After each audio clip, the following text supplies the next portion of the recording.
16. The history of women's cricket. Learning objectives. 1. To understand gender equality. 2. To understand the history of women's cricket. Warm up. Look at the pictures given below and tell which posture is relevant to what in a cricket game. Rosalind Ferguson, 1953, is a former teacher, a freelance writer and editor with a wide range of reference books to her name. She is the author of the Penguin Rhyming Dictionary. She lives in Kent with her husband David and occupies her leisure time with walking, sailing, literature and music. The sport of cricket has a known history beginning in late 16th century.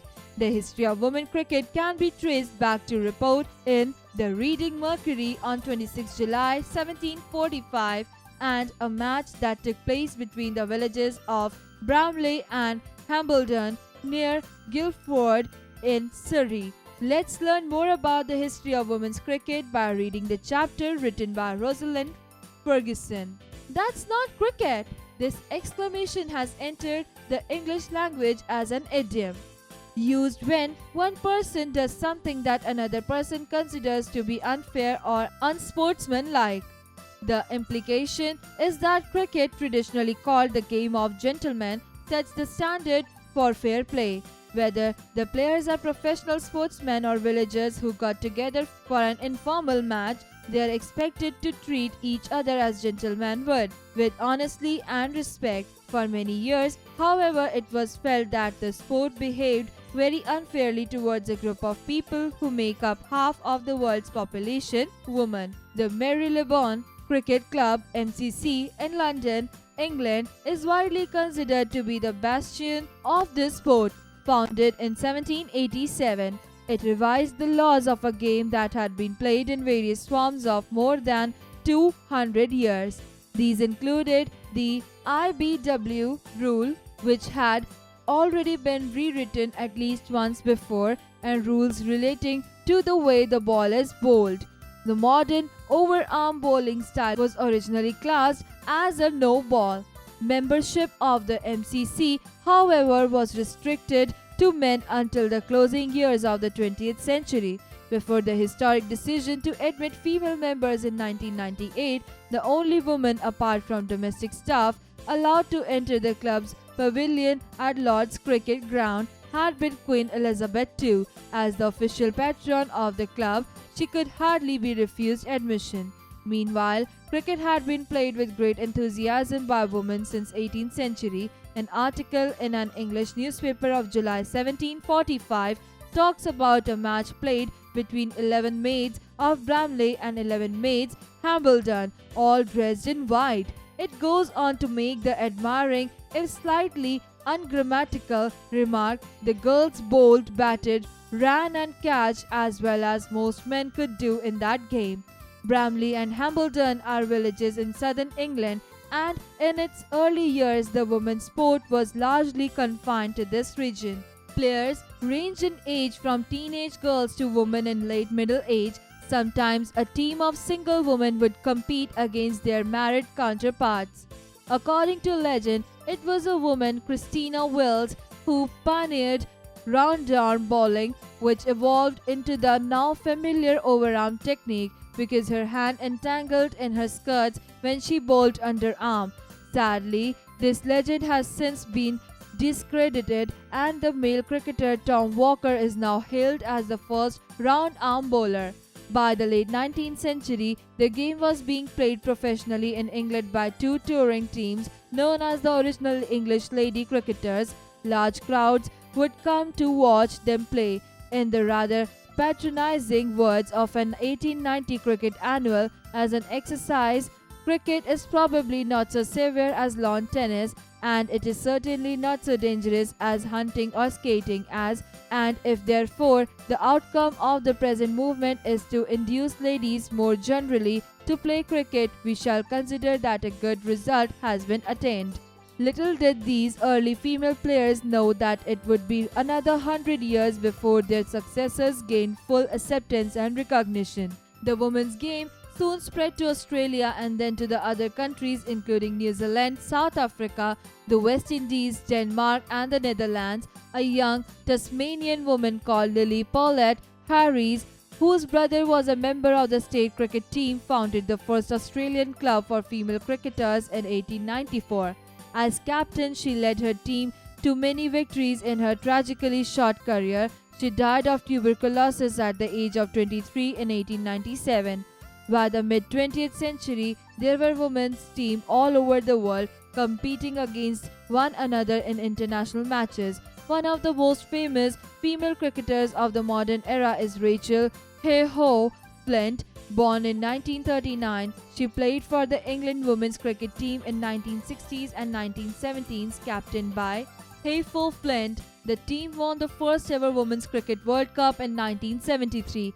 After retiring from active participation in the game, she devoted her time to writing, broadcasting and making speeches on the subject.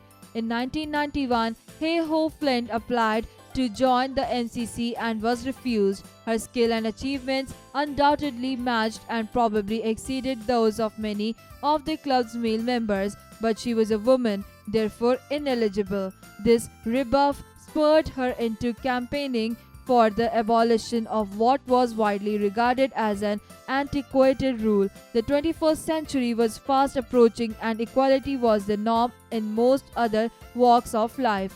Finally, in 1999, Heyhoe Flint was chosen to be one of the first 10 female members of the MCC. The others included Audrey Collins, former president of the Women Cricket Association, who began playing in the 1930s and continued for more than 40 years. A women's team was formed and played its first match a few months later. At last, the women's sport stood on an equal footing with the men's. In the words of Tory Levy, then president of the MCC, we could not claim to be a great cricket club unless we had a women's team and women members. Find meaning. Bastion, a place or group of people that protects the traditions, principles and standards of an activity. Pioneered, developed, discredited, dishonor, abolition, topping, entangled, caught in, successors, inheritor. Exercises. Creative expression. Tell your story. Equality, equity. Take into account what was said about fair play and gender equality. Do you think men and women should take part in the same sports? If so, should they compete against each other? Cross-curricular connect. Learning by doing. Create a lifestyle based on given points for both genders. Gender Equality Index. Work, participation, segregation, quality of work. Money, financial resources, economic situation. Knowledge, attainment, segregation, lifelong learning. Time, economic activities, care activities, social activities. Power, political, social, economic. Health, status, behavior, access. Critical thinking. Let's play a game. What physical exercise do you do to keep yourself fit? Which sports do you play in school? What sports do you enjoy the best? Do you play it regularly or are you just a fan? Choose from the questions above and use them as a guide to present a talk about a sport to a small group. 1. Give your talk an interesting title. 2. Begin by giving a brief introduction to your talk. 3. Remember to give details or reasons. Logical thinking. Write about 450 words explaining why you think sports is important to young people. Exercise time. Answer the following questions. Number 1. Where was women's cricket first played? Answer.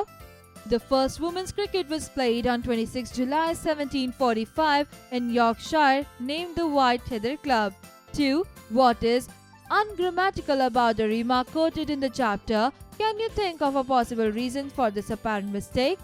Answer. Do it yourself. 3. Who was the pioneer of round arm bowling? Answer.